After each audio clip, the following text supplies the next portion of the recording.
So this morning we had a roundtable discussion with the University of Oxford and some other stakeholders to talk about the barriers and issues around delivering low carbon projects for the University of Oxford estate, much of which is grade 1 or 2 listed. So we discussed a lot today about what that compromise looks like.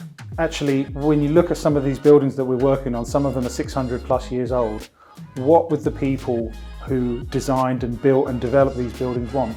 They would have wanted them to stand the test of time, and they have. They've stood the test of time because they've been flexible in their use. If they're going to be here for the next 600 years, which is what we want, they need to continuously flex in their use. And the discussion was around, well, perhaps that's what the founders of these buildings would have wanted. So at the moment we're at a point in time where we're trying to adapt most innovations to listed buildings, rather than seeing a lot of innovations coming through specifically geared towards listed buildings. But there'll always be a solution to it.